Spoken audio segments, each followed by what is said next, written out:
नमस्कार, मैं सुहानी जैन लोकवाणी में आपका स्वागत करती हूँ।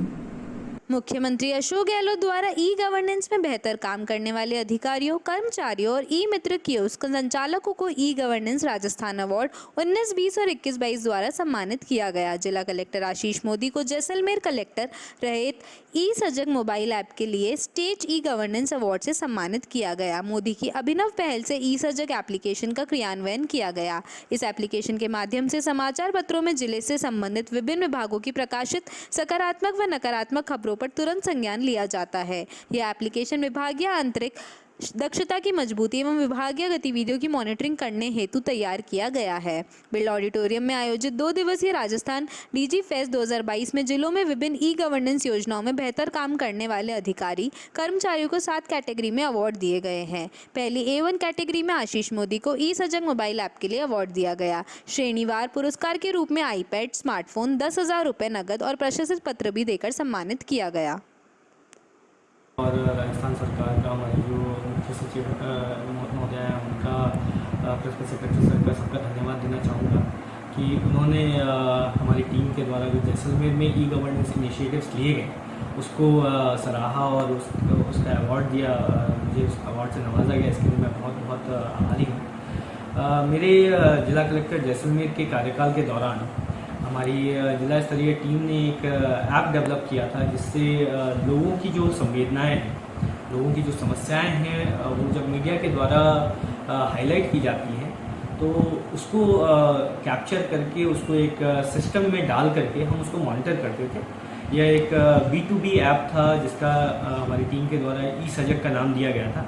उसमें मीडिया रिपोर्ट्स या अन्य स्रोतों से भी जो जनसाधारण की समस्याएं आती थी उनको हम पोर्टल में दर्ज करते थे और सभी विभागों से उस पर कमेंट्स लेते थे।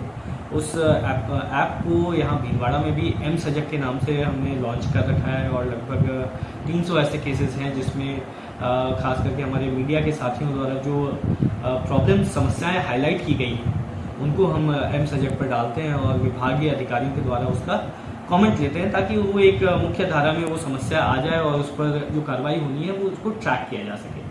मैं साथ ही कहना चाहूँगा कि भीलवाड़ा में हमने ई गवर्नेंस को इम्प्लीमेंट करने के लिए IT इनिशिएटिव्स लेते हुए 2 और मुख्य काम किए हैं। एक हमने भीलवाड़ा के जितने भी सरकारी स्कूल हैं उन स्कूलों में पढ़ने वाले बच्चों का 52 पॉइंट सर्वे करवाया जो कि कम्प्लीटली पेपरलेस सर्वे था। पेपरलेस सर्वे कराने के ऑब्जेक्टिव ये थे कि IT को यूज़ करते हुए उसको हम रियल टाइम ट्रैक कर सकें और लगभग जब हमने 4.5 लाख बच्चों का 52 पॉइंट स्क्रीनिंग कराई तो लगभग हमारे पास 1.5 लाख ऐसे इंटरवेंशंस आए जो बच्चों को में किए जाने हैं। किसी का तलवे का ऑपरेशन होना है, किसी को अगर किसी बच्ची को माहवारी की समस्या है उससे निजात दिलाना है, किसी को हीमोग्लोबिन की कमी है, किसी को हथलाने की कमी है, किसी को ओरल प्रॉब्लम्स हैं, तो वो सारी चीज़ें आइडेंटिफाई की गई। यह एक। और दूसरा हमारा IT इनिशिएटिव भीलवाड़ा में रहा कि इस साल 2022 में जो प्रवेशोत्सव हुआ वो कम्प्लीटली डिजिटल प्रवेशोत्सव हुआ जिससे हमारे ज़्यादा से ज़्यादा बच्चे लगभग 10,000 11,000 बच्चे आइडेंटिफाई हुए। अधिकारियों का धन्यवाद देना चाहूँगा कि वो बहुत ही कर्मठ और अच्छे अधिकारी हैं। उनको जब भी कुछ बताया जाता है तो भीलवाड़ा बड़ा ज़िला है, यहाँ पर काम ज़्यादा होता है, लेकिन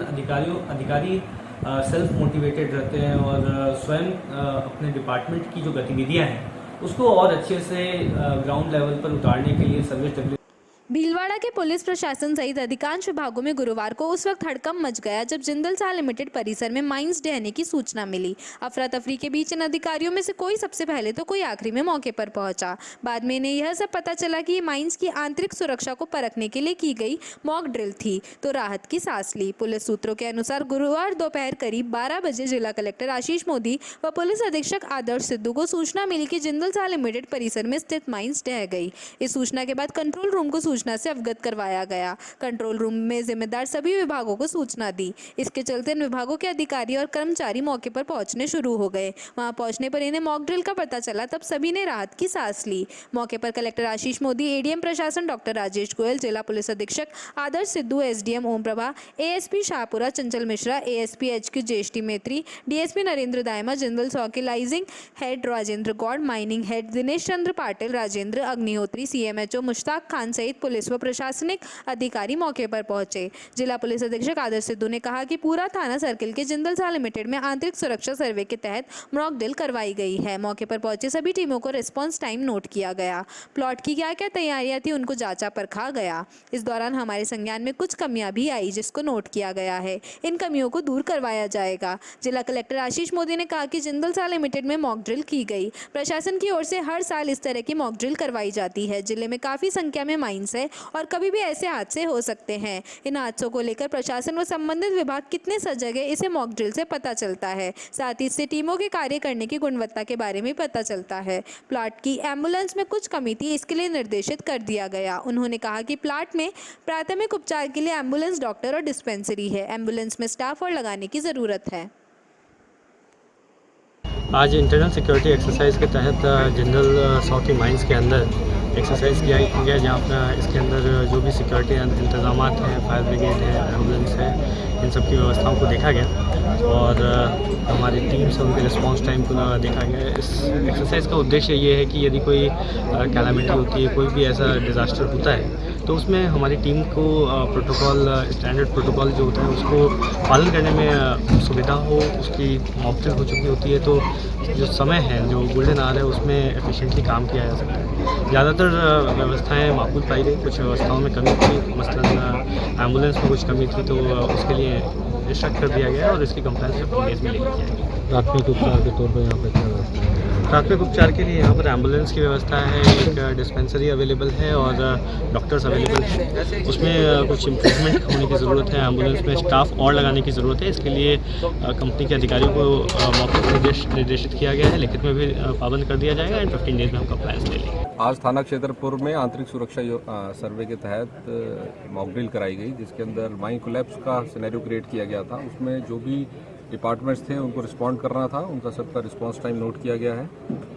यहाँ पर प्लांट की क्या क्या तैयारियाँ थी, फर्स्ट रिस्पॉन्डर के तहत, फर्स्ट एड के तहत, जो फायर ब्रिगेड, एम्बुलेंस और जो तैयारी इनको करनी थी उनको जांचा परखा गया है। कुछ चीज़ें हमारे संज्ञान में आई हैं, कुछ कमियाँ आई हैं जिनको नोट करके सूचित करके उसको दुरुस्त कराया जाएगा और कुछ लर्निंग लेसन मिले हैं जिसको आगे हम और इसको और बेहतर तरीके से कराएंगे। राजस्थान में छात्र संघ चुनावों को लेकर छात्र राजनीति का पारा 7वें आसमान पर पहुंच चुका है। समर्थक अपने उम्मीदवार के लिए जोश से छात्र से संपर्क कर रहे हैं। छात्र संघ चुनाव कोविड-19 के कारण 2 साल बंद रहा है, जिससे छात्र छात्राओं में जोश देखने को मिल रहा है। सभी समर्थक अपने उम्मीदवार को जिताने के लिए दिन रात मेहनत कर रहे हैं। इन चुनावों में अब की बार अलग अलग तस्वीरें देखने को मिल रही है। जिले के सभी सरकारी कॉलेज में छात्र संघ चुनाव शुक्रवार को होंगे। शहर में MLV, सैमुमा, विधि एवं कृषि कॉलेज सहित जिले के शाहपुरा, बिजोलिया, गंगापुर, करेड़ा, मांडलगढ़, रायपुर, जहाजपुर, कोटरी, आसीन, बनेड़ा कॉलेज में यह चुनाव होंगे। मतदान का समय सुबह 8 से दोपहर 1 बजे तक रहेगा। परिचय पत्र लेकर आने वालों को ही मतदान का अधिकार रहेगा। मतदान को लेकर सभी सरकारी कॉलेज सहित जिले भर में पुलिस प्रशासन की ओर से सुरक्षा व्यवस्था चाक चौबंद रहे, इसे लेकर पुलिस प्रशासन ने तैयारियां पूरी कर ली है। उधर चुनाव में अपने प्रत्याशी की जीत के लिए मतदाताओं से घर घर जाकर जनसंपर्क में जुटे हैं। सभी छात्र हितों के लिए सदैव आगे रहने की बात कहते हुए अपनी पार्टी के प्रत्याशी के पक्ष में मतदान की अपील कर रहे हैं। सभी मतदाता परिचय पत्र दिखाकर मतदान कर सकेंगे। ABVP ने सैमुमा गर्ल्स कॉलेज में अध्यक्ष के लिए प्रत्याशी सुमित्रा पूर्बिया, उपाध्यक्ष सपना सुधार, महासचिव माया पूर्बिया, सहसचिव रीना गुज्जर, MLV कॉलेज में अध्यक्ष के लिए धवल कुमार शर्मा, उपाध्यक्ष गौरव शाह, महासचिव सूर्यदेव सिंह शक्तावत, संयुक्त सचिव के लिए आदर्श डागर को प्रत्याशी बनाया। वहीं NSUI ने भीलवाड़ा के माणिक्यलाल वर्मा राजकीय महाविद्यालय सहित 4 कॉलेजों के प्रत्याशी घोषित किए। माणिक्यलाल वर्मा कॉलेज से अध्यक्ष पद पर प्रियंका व्यास, उपाध्यक्ष पर रोहित वैष्णव, महासचिव पर शुभम मल्होत्रा, सैमुमा कॉलेज में अध्यक्ष पद पर करिश्मा धौलपुरिया, उपाध्यक्ष पर अनीता जाट, महासचिव पर जानवी घावरी और सचिव पर कल्पना टेलर, लॉ कॉलेज से अध्यक्ष पद पर यशोदा राजपुरोहित, उपाध्यक्ष पर सुरेश मीना। इसी तरह कृषि महाविद्यालय से अध्यक्ष पद पर रियांशी माहेश्वरी, महासचिव पर अमन नागर व सचिव पर सचिन सिंह को प्रत्याशी के रूप में घोषित किया। छात्र संघ 2022 को लेकर माणिक्यलाल वर्मा महाविद्यालय व सेठ मुरलीधर मानसिंगा कन्या महाविद्यालय परिसर से छात्र छात्राओं से चुनाव को लेकर लोकवाणी संवाददाता प्रहलाद तेली ने की विशेष चर्चा की। देखें यह रिपोर्ट। छात्र संघ चुनाव 2022 को लेकर छात्रों में खासा उत्साह देखा जा रहा है और अगर भीलवाड़ा शहर की बात करें तो यहाँ पर 4 कॉलेजों में ये चुनाव कल संपन्न होने वाला है, जिसके अंदर MLB college, girls college, agriculture college और लॉ कॉलेज के अंदर ये चुनाव संपन्न होने वाला है। और उसके अंदर कल सुबह 8 बजे से जो मतदान की प्रक्रिया शुरू होने वाली है। साथ ही जो भिलवाड़ा की अगर बात करें तो यहाँ पर मुख्य मुकाबला अखिल भारतीय विद्यार्थी परिषद और अनुसूया के बीच होने वाला है। इसको लेकर छात्र घर घर संपर्क कर रहे हैं और कॉलेज के अंदर भी पूरा यहाँ पर माहौल हमें दिखाई दे रहा है। और जो प्रत्याशी है एक एक वोट के लिए यहाँ पर संघर्ष करें। अभी हमारे साथ मौजूद है कुछ छात्र प्रतिनिधि और छात्र, इनसे चर्चा करते हैं कि किन मुद्दों को लेकर ये छात्रों से वोट मांग रहे हैं, क्या छात्रों की समस्याएं रहती है, क्या चुनाव बाद भी छात्रों की समस्या का समाधान हो पाता है, कितना लिंग 2 कमेटी की सिफारिशों का यहाँ पर पालन होती है, कितना चुनाव में भुजबल और धनबल का यहाँ प्रभाव रहता है। आइए इसी को मुद्दों को लेकर हम चर्चा करते हैं। जी, किन मुद्दों को लेकर छात्रों में जा रहे हैं वोट मांगने के लिए? सर्वप्रथम तो मैं अखिल भारतीय विद्यार्थी परिषद के समस्त कार्यकर्ताओं का धन्यवाद देना चाहता हूं, जिन्होंने मुझ जैसे 365 दिन इस महाविद्यालय कैंपस में काम करने वाले एक सामान्य परिवार के कार्यकर्ता को इस कैंपस में छात्र संघ अध्यक्ष प्रत्याशी बनने का मौका दिया और छात्र संघ अध्यक्ष का चुनाव लड़ने का मौका दिया। और विद्यार्थी परिषद के कार्यकर्ता डोर टू डोर प्रचार कर रहे हैं और विद्यार्थी परिषद के कार्यकर्ता अपने काम के दम पर, अपनी मेहनत के दम पर, जो उन्होंने विद्यार्थियों के लिए संघर्ष किया है, विद्यार्थियों के लिए काम किया है, उन्हीं के दम पर विद्यार्थियों के पास जा रही है और अपना वोट मांग रही है। चुनाव में भुजबल और धनबल का भी प्रयोग देखने को मिलता है और जातिवाद भी कहीं कहीं हावी दिखता है। कितना इसमें प्रभाव इस बार जातिवाद का कम से कम प्रभाव है, क्योंकि इस बार जो 365 दिन कैंपस के अंदर जो काम करता है, जो कार्यकर्ता रहता है, उसका जो धनबल है, उसका जो बाहुबल है, उसकी भी इस बार आवश्यकता नहीं है, क्योंकि उसकी खुद की मेहनत इतनी है कि वो छात्रों तक 365 दिन पहुंचता है तो उसे लास्ट के 2 दिन जाने की आवश्यकता नहीं रहती है। तो ये उसकी मेहनत का फल है और उसके पीछे जो संगठन लगा हुआ है और जो भगवा राज है अपना, उसकी पूरी तरह से पूर्ण रूप से मेहनत है। जय श्री राम। छात्रों की क्या क्या मुख्य समस्या है अगर भिलवाड़ा की अगर बात करें तो? छात्रों की जो मुख्य समस्या है वो इस प्रकार से कि जब भी हम विद्यार्थियों के पास जाते हैं वोट मांगने के लिए, तो विद्यार्थी कहते हैं कि हमारा जो सेमेस्टर है वो व्यवस्थित रूप से नहीं चल रहा है। जहाँ परीक्षाएं मार्च में होती है वही परीक्षाएं अभी सितंबर में चालू होने जा रही है। तो उनका ये कहना है कि हमारा सेमेस्टर आप व्यवस्थित रूप से चलवाए। तो हम भी उनसे ये आग्रह कर रहे हैं कि आप नियमित रूप से महाविद्यालय में आए ताकि महाविद्यालय सुनिश्चित रूप से चल सके। और अभी हम आए हैं भिलवाड़ा के सेठ मुरलीधर मानसिंगा राजकीय कन्या महाविद्यालय के अंदर, जहां NSY और ABVP का पैनल हमारे साथ मौजूद है। आइए हम इनसे चर्चा करेंगे किन मुद्दों को लेकर छात्रों के बीच जा रही हैं, जीतने के बाद क्या इनके मुद्दे रहेंगे या क्या इनको यहाँ पर समस्याओं का सामना करना पड़ता है। इस चुनाव के अंदर जो एक लिंग 2 कमेटी बनी हुई, उसकी सिफारिश को कितना लागू किया गया, इस चुनाव में धनबल का भुजबल का कितना प्रयोग किया गया है। साथ ही इस चुनाव के अंदर भी कहीं कहीं जातिवाद का असर हमें देखने को मिलता है, उसका इस कॉलेज में कितना असर, ऐसे कुछ मुद्दों को लेकर हम जो यहाँ के जो छात्र प्रतिनिधि है या प्रत्याशी है उनसे हम चर्चा करते हैं। जी, किस पद पर आप लड़ रहे हैं यहाँ पे? अध्यक्ष पद पे। क्या नाम आपका? करिश्मा धौलपुरिया। धौलपुरिया, किन मुद्दों को लेकर छात्राओं के बीच जा रही है और क्या किन मुद्दों पर वोट मांग रहे हो? हम सुरक्षा को लेके, जैसा कि आप खुद ही देख रहे हो कि यहाँ पर गार्ड की व्यवस्था नहीं है। गार्ड है तो वो सही रूप में, मतलब कि व्यवस्थित रूप में उपस्थित नहीं रहते हैं। फिर बाद में आता है हमारा कि यहाँ पर कॉलेज के बाहर में जो सड़क है वो एकदम खराब हो रही है, बारिश का पानी भरा रहता है। और जो हमारी बहनें हैं, जैसे कॉलेज से छूटने के बाद जब बाहर जाती है तो लड़के बैठे रहते हैं वहाँ पर, तो यहाँ जो महिला जब्ता की भी व्यवस्था नहीं है। सेकंड हमारा मुद्दा है कि लाइब्रेरी को लेके बुक्स वगैरह है पर जो नई बुक है वो नहीं अवेलेबल है। थर्ड हमारा मुद्दा है कि यहाँ पर PTI को लेके। फिर फोर्थ है प्लेग्राउंड को लेके। क्या नाम है, किस पद पर लड़ रहे हो? उपाध्यक्ष पद पर। नाम अनिता जाट। किन मुद्दों को लेकर जा रहे हो छात्रों में? छात्रों को ये लेकर जा रहे हैं क्योंकि हमारे एक तो ग्राउंड बिल्कुल नहीं, ऊपर से हमारे क्लासें बहुत कम लगती है, उनको दे के करवाना पड़ता है जबरदस्ती उनके लिए। और तीसरा हमारे हॉस्टल के लिए, हॉस्टल में बहुत असुविधा है, उनमें करना ही है। चौथा एक तो सीटें नहीं है, लड़कियों को प्राइवेट पढ़ना पड़ता है, घर पे चाहकर भी पढ़ना चाहती है रेगुलर तो भी नहीं पढ़ पा। उस चीज पे बहुत मेन फोकस उसी का है, सेक्शन बढ़ाना हर चीज का, यही मुद्दा। नाम? मैं महासचिव पर जानवी गांवरी नाम है मेरा। मुद्दे यही है कि हॉस्टल के लिए ना, प्राप्त लड़कियों के लिए स्पेशली है ना, हॉस्टल की पूरी ना लड़कियां, उनको पूरी सुविधाएं नहीं मिल पाती है। और ना एडमिशन के टाइम पे लड़कियां लंबी से लंबी लाइन में खड़ी रहती है, उनको बहुत तकलीफ होती है।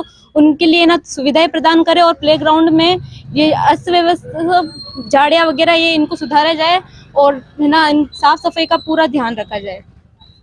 मैं कल्पना टेलर, संयुक्त सचिव पद पे। मेरा मुद्दा है कि यहाँ पे गार्ड लगना चाहिए बाहर, बॉयज़ की एंट्री नहीं होनी चाहिए और सेक्शन बढ़ाना चाहिए ताकि लड़कियां ज़्यादा से ज़्यादा आ पाएँ पढ़ने के लिए। किन मुद्दों को लेकर एबीवीपी छात्राओं में जा रही है वोट मांगने के लिए? हम जैसे अपने यूजी है, अपने कॉलेज में यूजी है, लेकिन उसमें सब्जेक्ट 2 ही है, दर्शन शास्त्र और संस्कृत। सॉरी पीजी अपने जिसमें दर्शन शास्त्र और संस्कृत का ही है। हम ये चाह रहे हैं कि यहाँ प्रैक्टिकल जैसे सब्जेक्ट, बाकी थ्योरी बेस वाले सब्जेक्ट भी आए। यूजी पीजी के कारण अब जो एसएमएम की छात्रा है उनको बॉयज़ कॉलेज में जाना पड़ता है। अब हमने तो बहुत बार संघर्ष किया है, आगे भी करेंगे। और ये जो टूटी हुई दीवारें हैं, मैडम को कम से कम 10 से 15 ज्ञापन दे चुके हैं, भाई हमारी दीवारों को ठीक करा दो, दीवारों को ठीक करा दो। शराबी अंदर आ रहे, गाय भैंस घुस रही है, लेकिन नहीं किया। अगर एबीवीपी का छात्र संघ पैनल इस कॉलेज के अंदर आता है, यहाँ पीजी और इस पूरे कॉलेज की सारी समस्याओं को दूर करेगा, चाहे वो टूटी दीवारें हो, क्लासें हो, लाइब्रेरी हो, गेम हो या अन्य कोई स्थिति, सबको सुधारेगा विद्यार्थी परिषद। हम बहनों के लिए, गेम्स के लिए अधिकतर आगे बढ़ रहे हैं। एबीपी वैसे हर फील्ड में काम करती है, सेवाओं का, आंदोलन का जो भी होता है सब एबीपी करती है काम, 365 दिन काम करती है। पर गेम्स का भी वही है कि स्कूल से तो खिलाड़ी निकल के आ जाते हैं, पर यहाँ कोई गाइड करने वाले टीचर नहीं होते हैं, गेम्स नहीं होते, रनिंग कराने वाले बच्चे नहीं, तो खिलाड़ी यहाँ से पिछड़ जाते हैं। तो ये सारा करके टीचर लगाया जाए, हमारे टीम जैसे आज ने अनाउंसमेंट हो, खेल कैलेंडर आ गया, फिर टीचर लगाए जिसको इंटरेस्ट है, टीम सिलेक्शन हो, फिर आगे उसे सिलेक्शन बेस पे लेके जाए। मैं खुद स्पोर्ट्स प्लेयर हूँ, लेकिन यहाँ टीचर की व्यवस्था नहीं है। हम वहाँ गए अजमेर खेलने, वहाँ हमें कहा कि भाई पीटीआई कहाँ है आपका। हमने मैडम को भी कहा, मैडम पीटीआई की व्यवस्था करो ना, आप पीटीआई नहीं है तो आप करो पीटीआई की व्यवस्था। मैडम कहती है हमारे पास फंड नहीं है, तो फंड कहाँ जा रहा है कॉलेज का। अगर विद्यार्थी परिषद आ गया ना, तो यहाँ पीटीआई की तो कोई कमी रहनी नहीं होगी, क्योंकि प्लेयर होकर भी हमारे कोई व्यवस्था नहीं है, तो फिर किस काम का है अपना कॉलेज का प्रशासन। इसीलिए पीटीआई की व्यवस्था तो होगी, प्लस अपने सारे जो कॉलेज की समस्या है, सबकी समस्या का समाधान होगा विद्यार्थी परिषद द्वारा। तो ये थे भीलवाड़ा के जो छात्र प्रत्याशी एबीवीपी अनुशय की थी, जिन्होंने बताया कि छात्राओं को यहाँ कैंटीन के अलावा भी जिस प्रकार यहाँ की दीवारें टूटने के साथ ही स्पोर्ट्स के अंदर जो पीटीआई की व्यवस्था नहीं होने के साथ ही जो समस्याओं का यहाँ सामना करना पड़ रहा है, तो इन्होंने आश्वस्त किया है। और इन्होंने भी जिस प्रकार बताया कि पिछले करीब 2 साल से चुनाव नहीं हो पाए थे कोरोना काल की वजह से, इस बार जिस प्रकार चुनाव हुए तो ये जो यहाँ पर जो छात्राओं के जो छोटी मोटी समस्याओं का निराकरण करवाकर आसान्वित है कि उनकी समस्याओं को जिस प्रकार इन्होंने निराकरण करवाया, तो जीतने के बाद भी आगे भी इसी प्रकार की समस्याएं नहीं आने देगी। और अगर बात करें तो आज लास्ट दिन है चुनाव प्रचार का, कल सुबह 8 बजे से ही मतदान की जो प्रक्रिया शुरू हो जाएगी और परसों यहाँ पर मतगणना होगी और परसों ही क्लियर हो पाएगा कि यहाँ पर कौन सा जो प्रत्याशी जीत कर आता है और छात्रों की समस्या है इसके निराकरण का काम कर पाता है। लोकवाणी के लिए मैं भीलवाड़ा से प्रहलाद तेली। वक्त हो चला है एक छोटे से ब्रेक का, लेते हैं एक छोटा सा ब्रेक। श्री गणेश उत्सव सेवा समिति के माह के निःशुल्क शिविर, न्यूरोथेरेपी शिविर 1 व 2 तारीख, समय प्रातः 9:30 से 11:30, स्थान अपना घर वृद्धाश्रम, परामर्श doctor Vineet Kumar M, team Udaipur. स्त्री रोग शिविर 3 व 4 तारीख, समय 10 से 2 बजे तक, स्थान गैलेक्सी क्लिनिक, मोती बावजी चौराहा, सांगनेर रोड, भीलवाड़ा, परामर्श डॉक्टर किरण शर्मा। चर्म रोग शिविर 7 से 10 तारीख, समय प्रातः 8 से 2 बजे तक, स्थान आयुष आयुर्वेदिक MGH परिसर, भीलवाड़ा, परामर्श डॉक्टर अनुराग शर्मा, डॉक्टर मोहिनी मीणा। दंत रोग एवं परामर्श शिविर 10 तारीख, समय प्रातः 9 से 11 बजे तक, स्थान वृद्धाश्रम अपना घर, RC व्यास कॉलोनी, परामर्श डॉक्टर हेमेंद्र सिंह गाछा। पंचकव्य चिकित्सा शिविर गोमूत्र दवाइयों द्वारा रोगी का इलाज 11 तारीख, समय है 10 से 12 बजे तक, स्थान अपना घर वृद्धाश्रम, कामधेनु गौशाला, सिंदरी के बालाजी, भीलवाड़ा, परामर्श डॉक्टर कृष्ण चनु शर्मा। रसायन चूर्ण शिविर 13 व 14 तारीख, समय प्रातः 8 से 10 बजे तक, स्थान आयुष चिकित्सालय MGH परिसर, भीलवाड़ा, परामर्श doctor Anurag Sharma, doctor Mohini Meena. Break के बाद आपका एक बार फिर से स्वागत। देखते हैं कुछ अन्य जानकारियाँ। पंचमुखी दरबार में पूज्य महंत श्री लक्ष्मण दास महाराज के सानिध्य में एक अति आवश्यक मीटिंग रखी गई। इस मीटिंग में निर्णय लिया गया कि पंचमुखी दरबार के पीछे की दीवार से सटाकर एक कॉलोनी काटी जा रही है। इस कॉलोनी के भूमि रूपांतरण में पूर्व के यूआईटी से स्वीकृत सेक्टर 9 12 तिलक नगर के प्लान में पंचमुखी दरबार की नाड़ी बाउंड्री, जिसके सहारे यूआईटी द्वारा 60 फीट रोड मास्टर प्लान में होने व नियम अनुसार तालाब से 60 फीट रोड के बाद ही कॉलोनी बनाई जा सकती है, जिसमें अनधिकार छेड़छाड़ कर रोड हटाकर उक्त एरिया में प्लॉट काटकर परिवर्तन किया गया है। इस परिवर्तन व छेड़छाड़ से सभी की धार्मिक भावना को आहत हुआ है तथा भविष्य में क्षेत्र में अशांति हो सकती है। अतः इस संबंध में 26 अगस्त को प्रातः 10:15 बजे जिला कलेक्टर महोदय को ज्ञापन दिया जाएगा, जिसमें अधिक से अधिक संख्या में प्रातः 10 बजे पंचमुखी दरबार में उपस्थित होने का निर्णय लिया गया है। मैं भीलवाड़ा वासियों, सभी नगरवासियों को जय श्री राम। मैं भीलवाड़ा वासियों से एक निवेदन करना चाहता हूँ। श्री पंचमुखी दरबार पूरे क्षेत्र, पूरे ही राजस्थान में यहाँ के प्रति लोगों की श्रद्धा है, आप सबकी श्रद्धा है, पर यहाँ पे एक समस्या उत्पन्न कर रहे हैं कुछ भूमाफिया लोग मिलके। एक जाट का खेत जो हमारे बिल्कुल सटा हुआ है पंचमुखी दरबार परिसर से, उसको इन्होंने खरीदा है और उसमें कॉलोनी काट रहा है, जिसमें मास्टर प्लान जो उसमें तय है यूआईटी के द्वारा, वो उसमें फेरबदल करके यह कॉलोनी काट रहा है। और यहाँ सब आबादी भी उसी प्रकार की आ रही है जो आमिष भोगी हैं, और वो कल को आने वाले समय में इधर अपशिष्ट इधर पंचमुखी दरबार परिसर में फेंक के अशुद्ध करेंगे। इसके लिए मैं सभी भीलवाड़ा वासियों से अपील करता हूँ कि आप सब एक साथ इकट्ठे होकर जिला कलेक्टर के नाम कल एक ज्ञापन प्रेषित देवें और इन भूमाफियों को का पुरजोर विरोध करें। और पूरे शहर के अंदर इन लोग भूमाफियों ने इस प्रकार की गड़बड़ियां कर रखी है, इन सब की एक की जांच कराने की मांग करें। इसी के साथ सभी को मेरी ओर से बहुत बहुत जय श्री राम। मुख्यमंत्री चिरंजीवी स्वास्थ्य बीमा योजना एवं मुख्यमंत्री निःशुल्क निरोगी राजस्थान योजना आदि का व्यापक प्रचार प्रसार कर चिरंजीवी स्वास्थ्य बीमा योजना में पंजीकरण से वंचित परिवारों का पंजीकरण किया।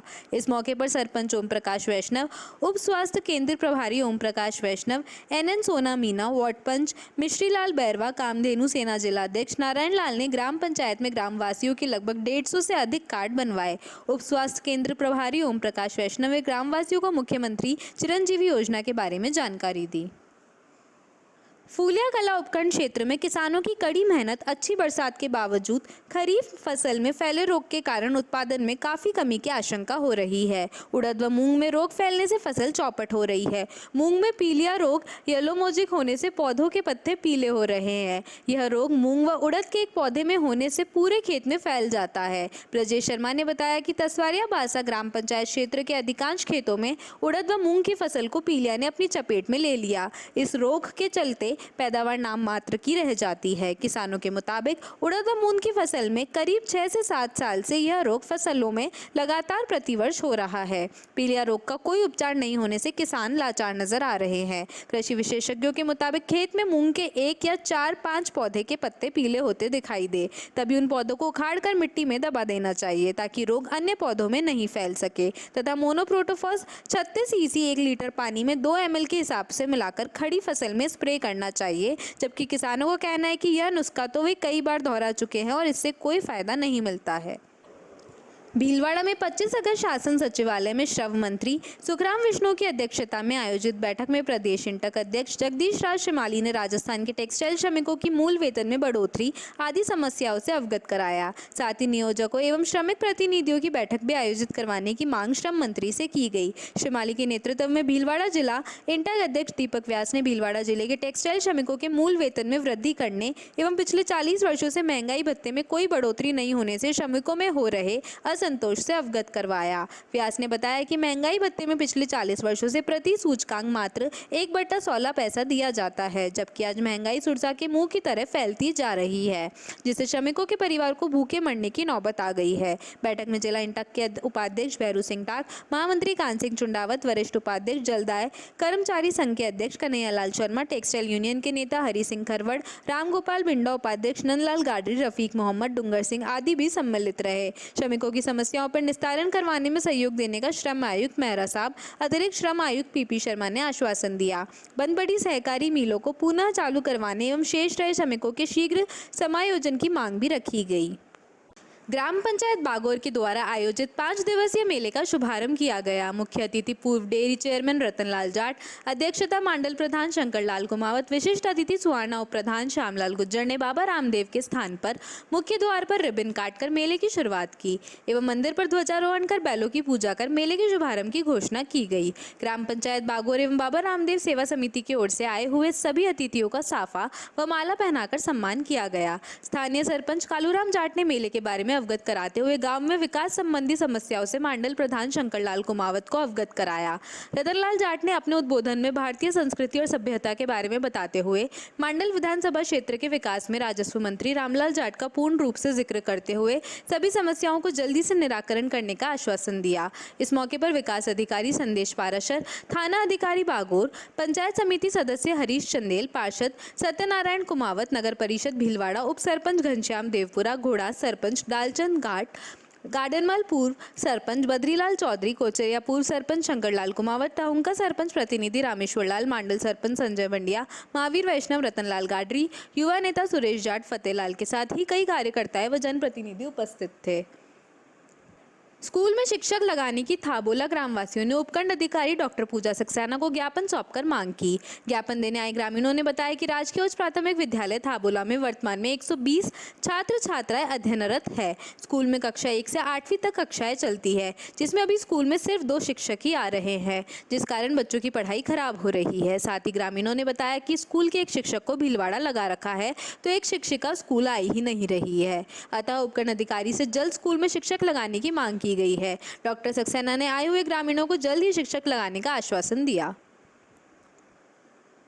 संजय कॉलोनी माहेश्वरी महिला मंडल द्वारा बज बारस का उद्यापन लगाया गया। इसमें 50 महिलाओं को अध्यापन एवं 700 महिलाओं को भोजन करवाया गया। पूर्व अध्यक्ष मधु लड्डा ने बताया इसमें लहरिया व बज बारस पर प्रश्नोत्तरी करवाई गई। अध्यक्ष अनीता नौलका, सचिव रेणु कोकटा ने प्रतिभागियों को पुरस्कार दिया गया और प्रथम संगीता मुंदड़ा, द्वितीय मीता अटल, तृतीय गायत्री लोढ़ा रही। 1 मिनट गेम में प्रथम ऋतिका झंवर, वित्तीय समता माहेश्वरी रही। ग्रुप गेम में प्रथम संगीता मुंदड़ा एवं द्वितीय मीता अटल ने स्थान प्राप्त किया। एवं सभी महिलाओं ने ब्रज बारस की पूजा अर्चना की और लहरिया पहनकर आई एवं भजन कीर्तन का आनंद लिया और इस पर उन्होंने संकल्प लिया कि गौ रक्षा हेतु प्लास्टिक का इस्तेमाल नहीं करेंगी।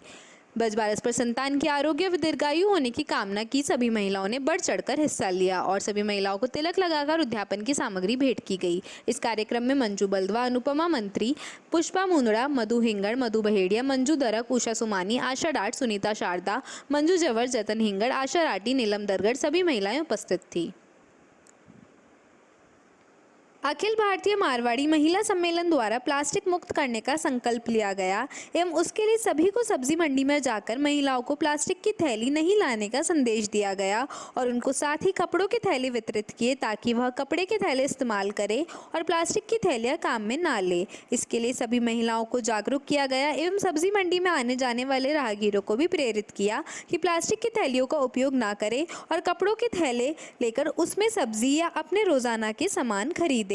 और इसी के साथ उन्होंने यह संदेश भी दिया कि गौ रक्षा हेतु यह अभियान चलाया गया है। गौ रक्षा थैलियों को खाने से बचा सके, इस कार्यक्रम में सभी महिलाओं ने उपस्थित थी और अध्यक्षता आशा समदानी, सचिव मधु लड्डा, उपाध्यक्ष स्नेहलता पटवारी, उमा काबरा, रेणु कोकटा, सहकोषाध्यक्ष स्नेहा काबरा, अंगदान रक्तदान प्रभारी दीपिका बलदुआ, बाल विकास प्रभारी अनीता नौलका, महिला सशक्तिकरण प्रभारी जतन हिंगड़, सह सचिव उषा सुमानी, मधु हिंगड़, मंजू सुमानी, सुमित्रा झवर, सीमा बिरला, अनुपमा मंत्री, गीता लड्डा, पुष्पा मुंद्रा, कृष्णा तोशनीवाल, लीला नौलका, सुमित्रा मित्री, आशा डाट सभी महिलाएं उपस्थित थी।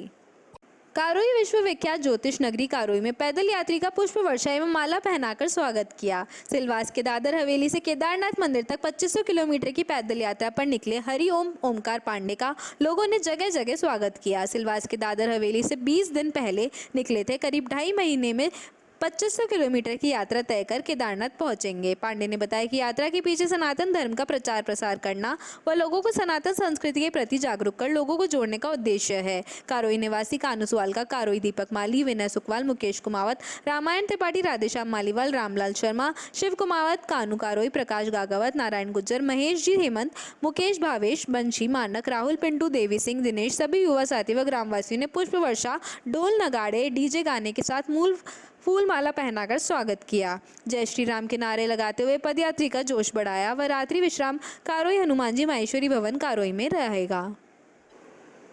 श्री शिव बालाजी एवं रोकड़िया गणेश मंदिर सेवा समिति की ओर से संजय कॉलोनी स्थित रोकड़िया गणेश मंदिर में श्री गणेश महापुराण कथा के तीसरे दिन बड़ी संख्या में श्रद्धालु पहुंचे। कथा में आचार्य महेंद्र कुमार शुक्ला वृंदावन वालों ने कहा कि जीवन का यथार्थ मृत्यु है, इसे कोई झुठला नहीं सकता है। भगवान गणेश के नाम के जाप मात्र से ही मानव का कल्याण होता है और उसके सब कार्य सफल होते हैं। मनुष्य का समय जब अनुकूल होता है तो उसे सुख संपत्ति एवं सांसारिक सुख की प्राप्ति होती है, लेकिन जब समय प्रतिकूल होता है तो उसकी स्थिति इसके विपरीत हो जाती है और उसे कष्ट भोगना पड़ता है। पीलिया कहा गया है कि जीवन का यथार्थ मृत्यु ही है। उन्होंने कहा कि घर परिवार समाज में मंगल के लिए गणेश महापुराण कथा सुननी चाहिए। श्री शिव बालाजी एवं रोकड़िया गणेश मंदिर सेवा समिति के अध्यक्ष प्रकाश शाह ने बताया कि कथा के तीसरे दिन प्रश्नोत्तरी का भी आयोजन हुआ। कथा संयोजक रणछोड़ त्रिपाठी एवं सह संयोजक रामचंद्र मुंदड़ा ने बताया कि कथा के चौथे दिन भगवान गणेश के जन्म, ब्रह्मा विष्णु महेश द्वारा गणेश जी का पूजन आदि प्रसंगों का वर्णन किया जाएगा और भगवान श्री गणेश का जन्मोत्सव मनाया जाएगा। समिति के सचिव प्रहलाद गर्ग ने बताया कि गणेश चतुर्थी पर्व पर भगवान को 1.25 लाख लड्डुओं का भोग लगेगा। उधर कथा के दौरान प्रतिदिन गणेश भगवान का अभिषेक व हवन हो रहा है। अभी के लिए बस इतना ही। धन्यवाद।